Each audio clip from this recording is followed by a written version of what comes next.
আজকে যেটা পড়বো সেটা হচ্ছে তোমাদের মাত্রাগত উৎপাদন প্রবাহ, রিটার্নস টু স্কেল। হ্যাঁ, রিটার্নস টু স্কেল। তো রিটার্নস টু স্কেল আমরা রিটার্নস টু স্কেল সাধারণত দীর্ঘমেয়াদে, মানে উৎপাদন ক্ষেত্রে যখন দীর্ঘমেয়াদী বিবেচনা করব তখন আমরা রিটার্নস টু স্কেলটাকে ব্যবহার করব।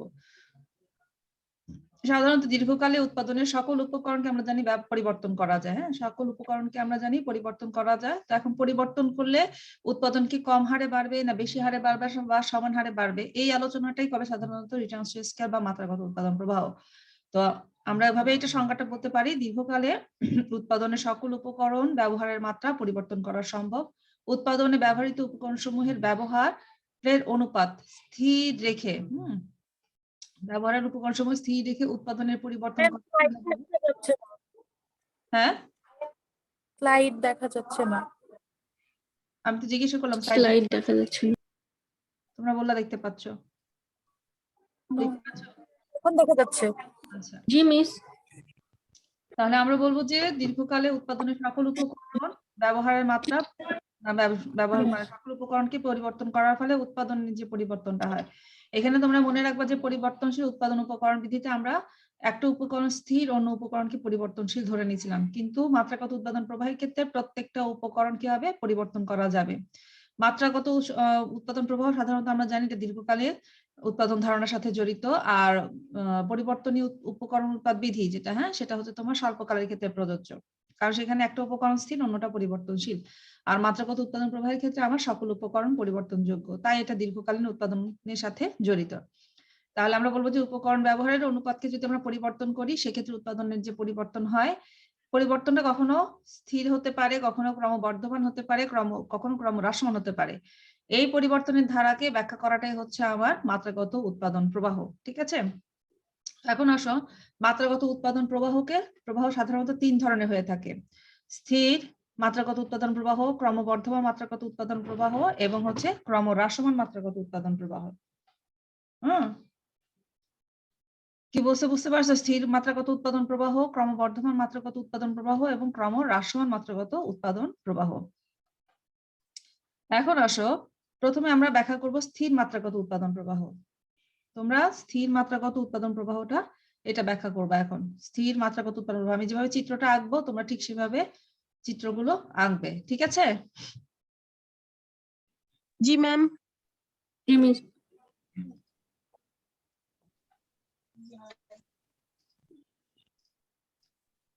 আগে আমরা একটু সংজ্ঞাটা দেখে নিই। আচ্ছা, এক্ষেত্রে আমরা দেখবো যে স্থির মাত্রাগত উৎপাদন প্রবাহের ক্ষেত্রে আমরা উৎপাদনের উপকরণ যেভাবে ব্যবহার করব বা পরিবর্তন করব, উৎপাদনও ঠিক একই হারে পরিবর্তিত হবে। উৎপাদনও ঠিক একই হারে কি হবে পরিবর্তিত হবে। হ্যাঁ, এখন দেখো আমরা যে অনুপাতে ল্যান্ড এবং ক্যাপিটাল, এখানে দুটো উপকরণ পরিবর্তন দেখানো হচ্ছে, একটা হচ্ছে ল্যান্ড, একটা হচ্ছে ক্যাপিটাল। আমরা যে হারে ল্যান্ড এবং ক্যাপিটালকে চেঞ্জ করব উৎপাদন আমার ঠিক সেম হারে আসবে। দেখো এখানে উৎপাদনের তোমরা চেঞ্জটা দেখো 50, 100, 150, 200, ঠিক আছে? আমরা যদি এখন বলি চিত্রটা আমরা একটু আঁকলে তোমরা একটু ডিটেলসে বুঝতে পারবে। দেখি বলতো, আমরা যে চিত্রটা আঁকতেছি এটাকে কি আমরা কি বলি, সম উৎপাদন রেখা বলি না সম উৎপাদন মানচিত্র বলি বলতো মায়া?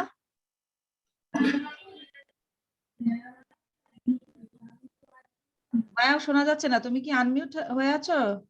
তুমি আনমিউট করো, বলো। তাহির আক্তার, মায়া বলো, এটা কি সমউৎপাদন রেখা না সমউৎপাদন মানচিত্র? সমউৎপাদন রেখা মনে হয়। কেন বাবা, এখানে তো একের অধিক সমউৎপাদন রেখা। সাথী, সমউৎপাদন মানচিত্র ম্যাম। কেন বলো তো? মানে প্রথমে 50, দেন 100, 150, দেন 20। এইভাবে বলবা? এভাবে তো হবে না। সুইম বলো তো।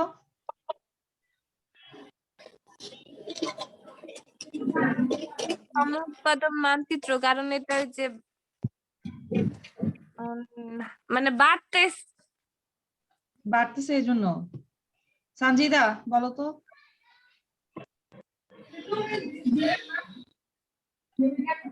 এখানে একাধিক রেখা দেখানো আছে এই জন্য একের অধিক সমুৎপাদন রেখা আছে।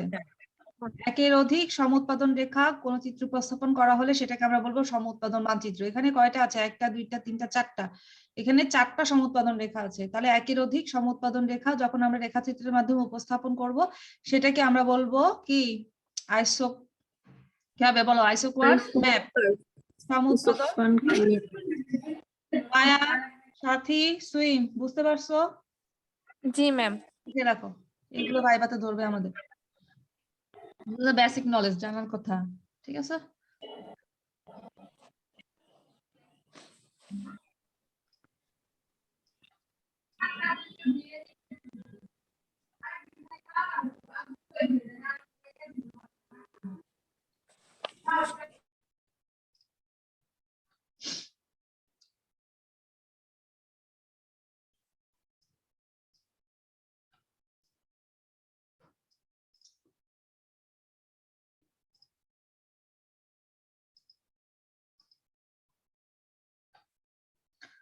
তোমরা এই চিত্রটা আঁকার সময় আমি একটু দেখাই দিচ্ছি। এখানে এটা তো মূল বিন্দু না, মূল বিন্দু থেকে ডিস্টেন্স সমান এমন দূরত্ব রাখবা।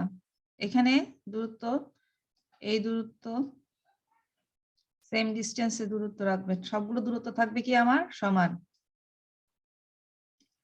এখন আমি সমুৎপাদন রেখা ড্র করব। আমি হয়তোবা কম্পিউটারে ড্র করতেছি, এই জন্য আমার একটু এদিক সেদিক হতে পারে, কিন্তু তোমরা যেহেতু খাতা কলম আছে তাহলে ঠিক সেভাবে ড্র করবা। তোমরা জানো কিভাবে ড্র করতে হয়। লম্ব অক্ষ এবং ভূমি অক্ষের দিকে সে কি হচ্ছে? রেখাটা সমান্তরাল, শুধু মূল বিন্দু থেকে রেখাটা কি হবে? উত্তল হবে।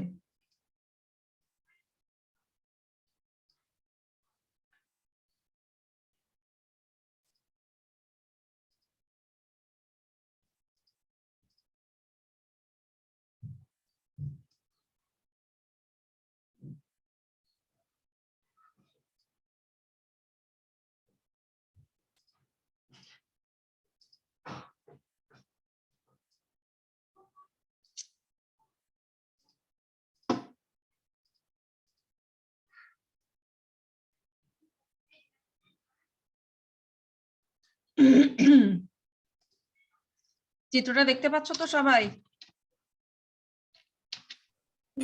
দেখা যায়। এই করে আমার ভালো লাগে আচ্ছা যাও যাও যাও। আচ্ছা আচ্ছা।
এটা হচ্ছে আমার স্থির মাত্রাগত উৎপাদন, স্থির মাত্রাগত উৎপাদন রেখা। হ্যাঁ, এক্ষেত্রে আমরা ভূমি অক্ষে দেখাচ্ছি লেবার আর লম্ব অক্ষে দেখাচ্ছি, সরি এটা তো ক্যাপিটাল হবে। হ্যাঁ,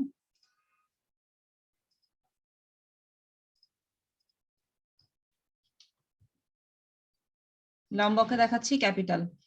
IQ1, IQ2, IQ3, IQ4 চারটি সমউৎপাদন রেখা, ঠিক আছে? ওএস হচ্ছে উৎপাদন সম্প্রসারণ পথ। এখন দেখো আমার এক্ষেত্রে আমি যখন ও L1 পরিমাণ শ্রমিক নিয়োগ করতেছি এবং ও K1 পরিমাণ শ্রমিক নিয়োগ করতেছি, সেক্ষেত্রে আমরা উৎপাদনের পরিমাণ পাচ্ছি 50 একক। উৎপাদনের পরিমাণ হচ্ছে 50 একক। ও L1 আমরা নাম দিব। এখন একই সমান ও L1 পরিমাণ যে পরিমাণ যতটুকু পরিমাণ আমার লেবার, ঠিক সেম পরিমাণ লেবার আমার হচ্ছে L1 L2 পরিমাণ, এবং মূলধন হচ্ছে K1 K2 পরিমাণ। একই পরিমাণ শ্রম, একই পরিমাণ মূলধন দিয়ে আমরা কি করতেছি, আগের পরিমাণ, অর্থাৎ এখন 50 একক 50 ডবল হয়ে গেছে কত, 100, অর্থাৎ 50 একক পরিমাণ সে বৃদ্ধি পেয়েছে উৎপাদন। তাহলে আমি লিখতে পারি OA ইকুয়াল টু AB। ঠিক সেম ভাবে আমি যদি লেবার আরো বাড়ালাম L2 L3, capital বাড়ালাম K2 K3, সেক্ষেত্রে আমার উৎপাদন এখানে আবার 50 একক বাড়ছে, ঠিক আছে, বৃদ্ধি পেয়েছে। সেম ভাবে L3 L4 এবং K3 K4 পরিমাণ আমি যখন ক্যাপিটাল এবং লেবার বাড়ালাম, লেবার এন্ড ক্যাপিটাল বাড়ালাম, আমার উৎপাদনও কি হচ্ছে, আবার 50 একক কি হচ্ছে 200 করে বৃদ্ধি পেয়েছে। তাহলে এই ক্ষেত্রে দেখা যাচ্ছে আমি যে অনুপাতে শ্রম এবং মূলধন বৃদ্ধি করতেছি, সেম ভাবে আমার উৎপাদনও ঠিক সমান হারে কি হচ্ছে, বৃদ্ধি পাচ্ছে। উৎপাদনও আমার কি হচ্ছে, সমান হারে বৃদ্ধি পাচ্ছে। এই সমান হারে বৃদ্ধি পাওয়াটাকে আমরা বলবো কি, স্থির মাত্রাগত উৎপাদন প্রবাহ।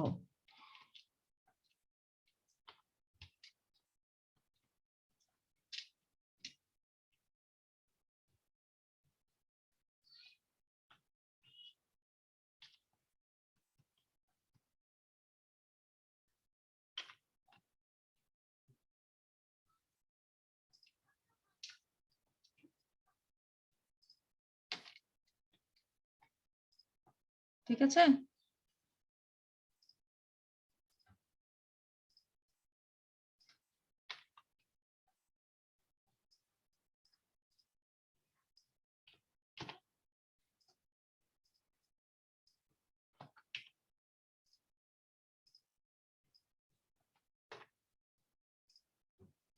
তাহলে এখানে আমরা লিখতে পারি ও এ সরি ও এ ইকুয়ালস ও বি ইকুয়ালস ও সি ইকুয়ালস ও ডি। এটাকে আমরা বলবো কি, স্থির মাত্রাগত উৎপাদন প্রবাহ। দেখো এটা সবাই বুঝতে পেরেছো? মিশকাত, লিজা, জি ম্যাম, বুঝতে পেরেছি। নাজিফা বুঝতে পেরেছো? জি মিস, বুঝতে পেরেছি। শান্তা কোনো অসুবিধা আছে?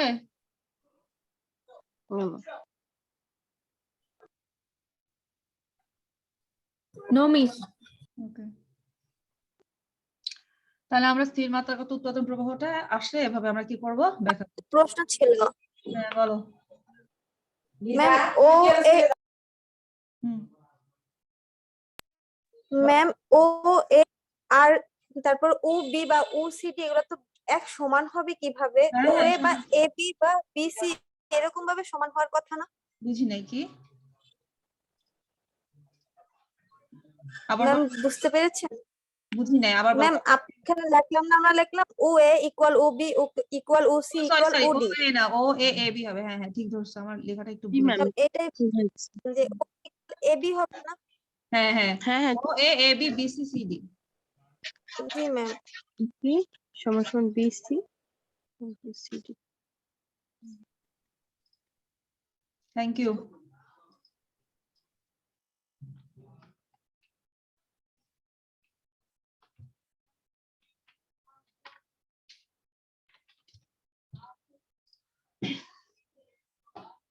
ঠিক আছে, ম্যাম এখন বুঝতে পেরেছি। হুম।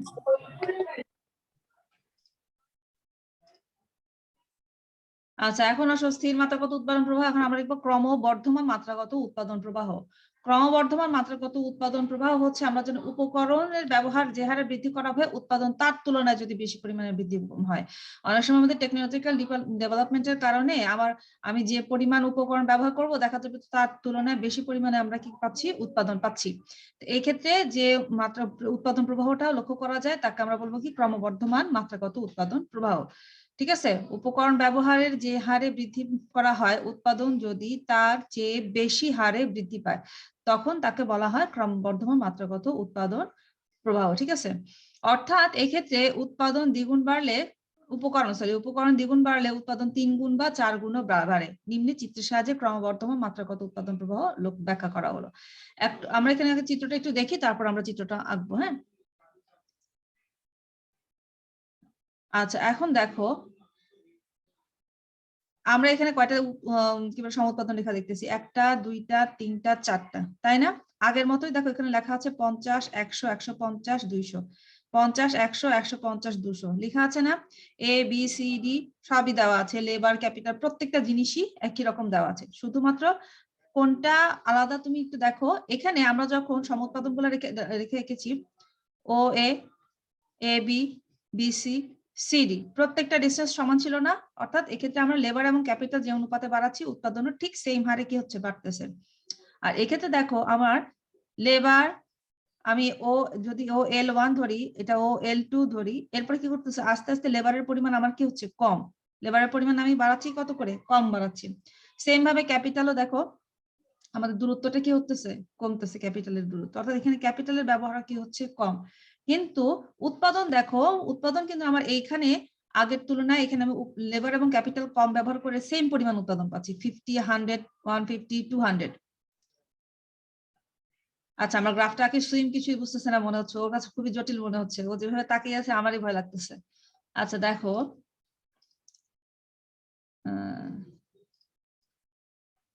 আমরা এখন কিভাবে আঁকবো, দেখো আমরা বলতেছি না ক্রমবর্ধমান, ক্রমবর্ধমানের জন্য তোমরা আগের মতো সবটা এঁকে নাও, লম্ব অক্ষ ভূমি অক্ষ এঁকে নাও, লম্ব অক্ষ ভূমি অক্ষ উৎপাদন সম্প্রসারণ পথ একদম আগের মতো এঁকে নাও। হ্যাঁ,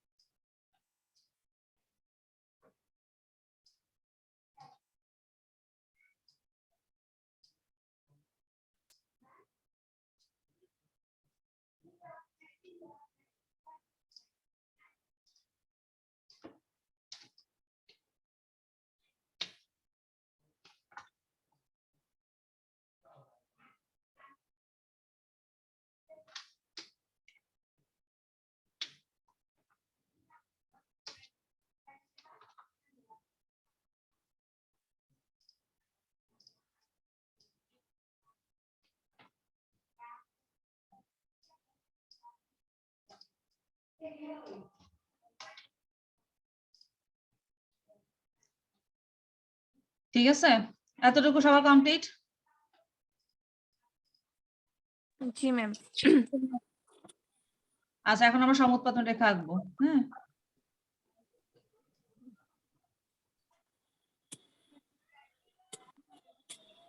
এটা কি বাড়তে বাড়তে কমতেছে? কোনটা?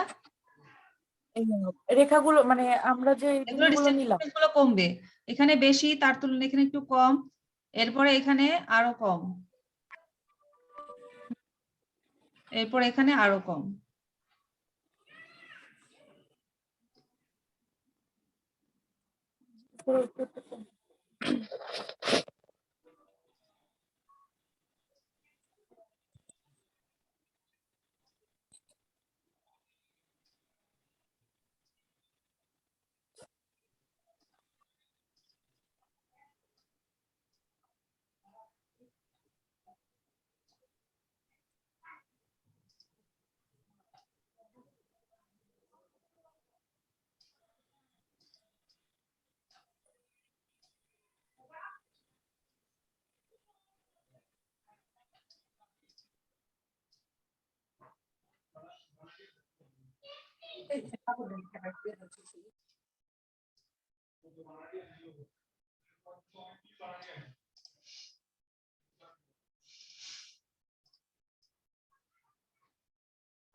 এখন দেখো তোমরা একটু গ্রাফটার দিকে লক্ষ্য করো।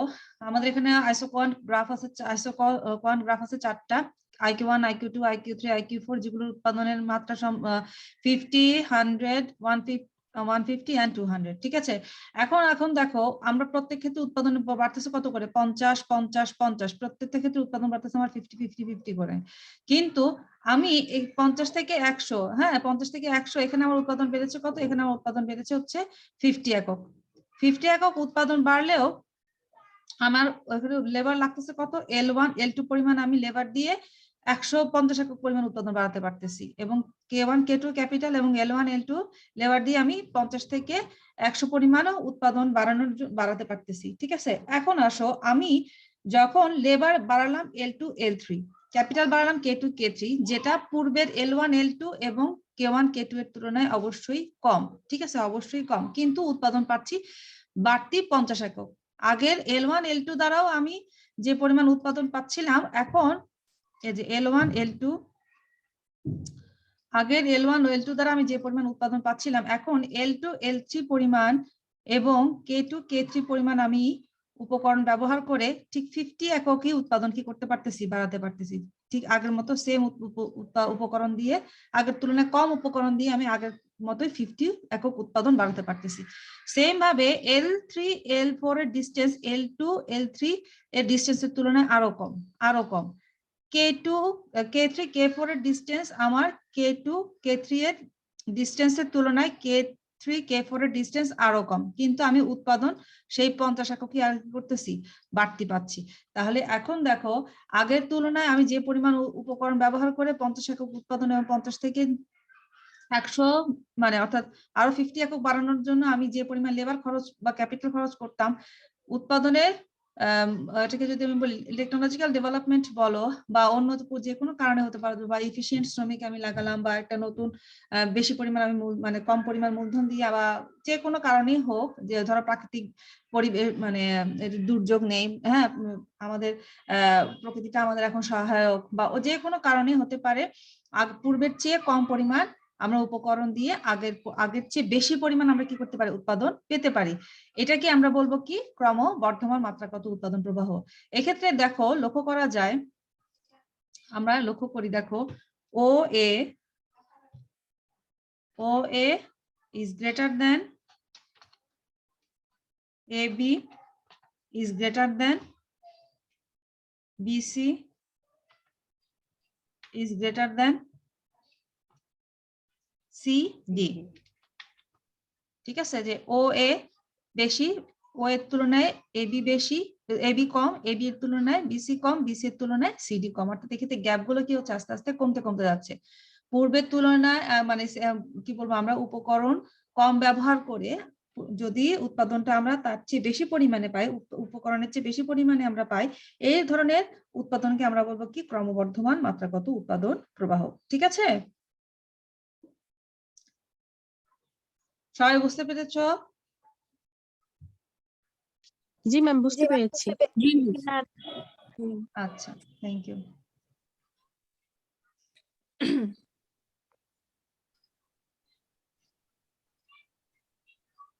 এরপর আমরা চলে যাব ক্রম হ্রাসমান মাত্রাগত উৎপাদন প্রবাহে। ক্রমহ্রাসমানের ক্ষেত্রে আমার হচ্ছে এখন মানে বিপরীত সিচুয়েশন কি আমি এবার এখন এক্ষেত্রে আবার কি হবে যে অনেক সময় দেখা যায় যে আমার প্রাকৃতিক বিপর্যয় হতে পারে, রাজনৈতিক পরিস্থিতি অস্থিতিশীল থাকতে পারে, ট্যাক্স বাড়ায় দিতে পারে, সরকার সাবসিডি কমায় দিতে পারে, হ্যাঁ, বা টেকনোলজিক্যাল ডেভেলপমেন্ট আমার হলো না, অনেকগুলা কারণে অনেক সময় দেখা যায় যে আমার যে পরিমাণ আমি উপকরণ ব্যবহার করতেছি তার তুলনায় আমার উৎপাদন কম হারে বাড়তেছে, হ্যাঁ, তার তুলনায় আমার উৎপাদন কি হবে, কম হারে বৃদ্ধি পাবে। তো এই সিচুয়েশনটাকে আমরা বলবো কি ক্রমহ্রাসমান মাত্রাগত উৎপাদন প্রবাহ। এক্ষেত্রে দেখো আমি উৎপাদনের ক্ষেত্রে প্রত্যেক ক্ষেত্রে 50 করে বাড়তেছে, কিন্তু আমার লেবার এবং ক্যাপিটাল আমি প্রিভিয়াসলি যে পরিমাণ ইউজ করতাম তার তুলনায় এখন আমাকে কি করতে হচ্ছে, বেশি পরিমাণে ব্যবহার করতে হচ্ছে, কিন্তু উৎপাদনের পরিমাণ আমার কি হচ্ছে, সেম হচ্ছে। ঠিক আছে, যেমন ধরো উপকরণ ব্যবহার যে হারে বৃদ্ধি করা হয় উৎপাদন যদি তার চেয়ে কম হারে বৃদ্ধি পায় তখন তাকে আমরা বলবো কি ক্রমহ্রাসমান মাত্রাগত উৎপাদন প্রবাহ। উপকরণ দ্বিগুণ করলে উৎপাদন যদি 1.5 গুণ বৃদ্ধি পারে তবে তাকে ক্রমহ্রাসমান মাত্রাগত উৎপাদন প্রবাহ বলা হয়। ঠিক আছে, গ্রাফটা এখন তোমরা আমার মনে হয় এখন আমার চেয়ে ভালো আঁকতে পারবা। এখানে যেহেতু আমার কাছে কাছে আসছে এখন কোথায় চলে যাবে, দূরে দূরে চলে যাবে। ঠিক আছে, শান্তা বুঝতে পারতেছো? জি মিস। তাহলে আমরা এখন গ্রাফটা এঁকে ফেলি, তোমরা নিজেরাই খুব দ্রুত আঁকতে পারবা আমার যেটা মনে হয়।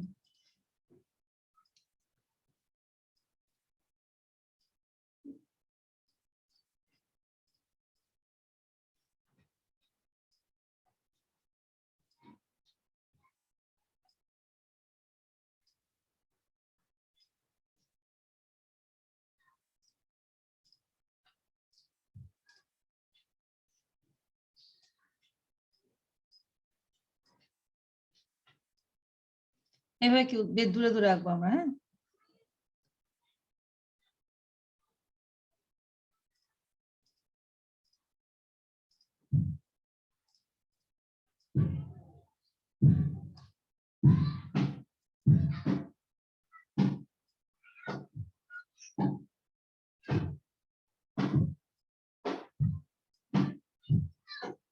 তোমরা আঁকার সময় একটু সুন্দর করে গোল করে আঁকবা।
দেখো আমরা যেভাবে ও L1 থেকে L1 L2 এর ডিসটেন্স বেশি, L1 L2 এর তুলনায় L2 L3 এর ডিসটেন্স বেশি, L3 এবং L4 সবচেয়ে বেশি দূরত্ব নির্দেশ করে। ঠিক সেম ভাবে K1 K2 এর তুলনায় K2 K3 এবং K3 K4 বেশি পরিমাণে উপকরণের ব্যবহারকে নির্দেশ করতেছে। এক্ষেত্রে দেখা যাচ্ছে প্রত্যেক ক্ষেত্রে উৎপাদন কিন্তু 50 একক করে বাড়তেছে। আমি যে হারে লেবার এবং ক্যাপিটাল বেশি পরিমাণে বাড়ালেও আমি আগের তুলনায় 50 এর বেশি কি করতে পারতেছি না, উৎপাদনের পরিমাণ বাড়াতে পারতেছি না। 50 এর চেয়ে বেশি পরিমাণ উৎপাদন কি করতে পারতেছি না, আমরা বাড়াতে পারতেছি না। এখানেও 50, হ্যাঁ এখানেও 50, এখানেও 50, প্রত্যেক ক্ষেত্রে উৎপাদনে বাড়তে পারতেছি 50 একক, কিন্তু উপকরণের ব্যবহার আগের তুলনায় কি হচ্ছে, বাড়তেছে। হ্যাঁ, উপকরণের ব্যবহার আগের তুলনায় কি হচ্ছে, বাড়া সত্ত্বেও যদি আমি উৎপাদন বেশি হারে বাড়াতে না পারি, তাহলে সেক্ষেত্রে সেটাকে আমরা বলবো কি, মাত্রাগত ক্রমরসমান মাত্রাগত উৎপাদন প্রবাহ। ও এ থেকে এ বি এর ডিসটেন্স বেশি, এ বি থেকে বিসি এর ডিসটেন্স বেশি, বিসি থেকে সিডি এর ডিসটেন্সটা কি বেশি। ঠিক আছে, এভাবে আমরা ক্রমবর্ধমান মাত্রাগত ক্রমরসমান মাত্রাগত উৎপাদন প্রবাহকে ব্যাখ্যা করতে পারি। ক্লিয়ার সবার? এই কোশ্চেনটা ইম্পর্টেন্ট, এই কোশ্চেনটা আসলে খুব সহজ একটা কোশ্চেন, মনে হয় তোমরা সবাই সুন্দর করে অ্যান্সার করতে পারবা। ঠিক আছে, এরপর আসো নেক্সট টপিকসে চলে যাই আমরা, বা রিজ লাইন। এটা থেকে সাধারণত আমরা ব্রিফ কোশ্চেন এবং তোমাদের শর্ট কোশ্চেন যেটা, এটা মাঝে মাঝে আসে, ব্রিফ কোশ্চেনই ম্যাক্সিমাম টাইমে আসে। শৈলরেখা বা রিজ লাইন ব্যাপারটা আসলে কি? আমরা জানি সমউৎপাদন রেখা কি, বাম দিক থেকে ডান দিকে নিম্নক্রান্তির হয়, এবং এই রেখাটার আকৃতি আমরা জানি যে রেক্টেঙ্গুলার, হাইপারবোলা বা অনেকটা কি হয় যে ওভাল শেপড হয়ে থাকে। ঠিক আছে, এখন লম্ব অক্ষ এবং ভূমি অক্ষের দিকে এমন দুইটা পয়েন্ট আছে, যে দুইটা পয়েন্টে আমরা জানি যে সেক্ষেত্রে উৎপাদনের মানে আমরা যদি স্পর্শক অঙ্কন করি, যে দেখো টাচ করা, যেটা স্পর্শক যদি অঙ্কন করি, সেক্ষেত্রে দেখা যায় যে এক্ষেত্রে ঢাল হয়ে যায় 0, হ্যাঁ, বা এমপিকে মার্জিনাল প্রোডাকশন হয়ে যায় এক্ষেত্রে 0। এই 0 যে বিন্দুগুলো আছে, এই বিন্দুগুলো দিয়ে যোগ করলে আমরা যে রেখাটা পাবো, সেই রেখাটাকে আমরা বলে থাকি সাধারণত শৈল রেখা। ঠিক আছে, আমরা একটু সহজ কথা এখানে যেমন ধরো লেখা আছে যে রেখার প্রতিটি বিন্দুতে একটি উপকরণের প্রান্তিক উৎপাদন 0, তাকে বলা হয় শৈলরেখা। এখানে দেওয়া আছে যে একটি উপকরণ মানে কি, লেবারের জন্য একটা আলাদা হবে, ক্যাপিটালের জন্য আলাদা আরেকটা হবে। প্রত্যেকটা উপকরণের জন্য আলাদা আলাদা কি হবে, শৈলরেখা হবে বা রিজ লাইন হবে। আর সমউৎপাদন মানচিত্র যদি আমি অঙ্কন করি, তাহলে সেক্ষেত্রে বিন্দুগুলো যোগ করলে আমি যে রেখাটা পাবো, সেই রেখা দ্বারা আমরা কি পাবো, শৈলরেখাটা পাবো, রিজ লাইনটা পাবো। সাপোজ এখানে দেখো আমরা যদি বলি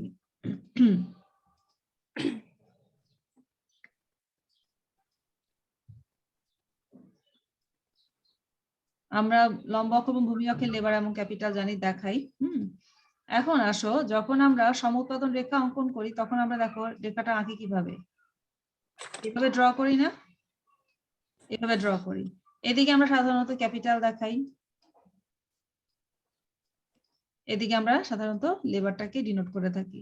এখন আসো আমরা দেখি যে এখানে যখন আমাদের এমন একটা পয়েন্ট যেটা সাধারণত লম্ব অক্ষের সমান্তরাল হয়ে যায়, এক্ষেত্রে যদি আমরা রেখাটার ঢালটা অঙ্কন করি, অর্থাৎ এক্ষেত্রে কি হবে, মার্জিনাল প্রোডাকশন অফ ক্যাপিটাল হয়ে যায় কি 0।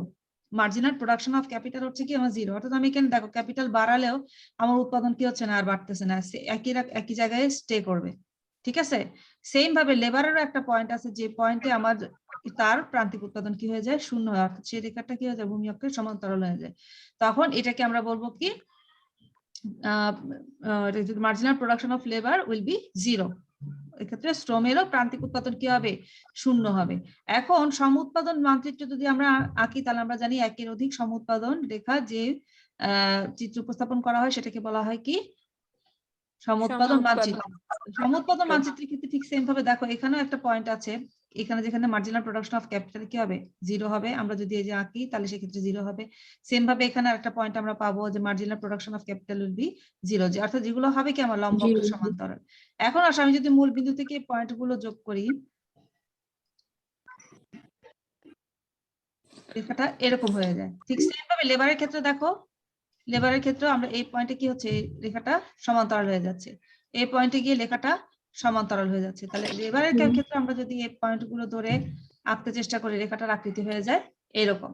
ঠিক আছে, তাহলে শৈলরেখা হচ্ছে বা রিজ লাইন হচ্ছে এমন একটা রেখা, যে রেখার প্রত্যেকটা বিন্দুতে, অর্থাৎ এই যে দেখো এখানে প্রত্যেকটা বিন্দুতে উপকরণের প্রান্তিক উৎপাদন কি হচ্ছে, 0।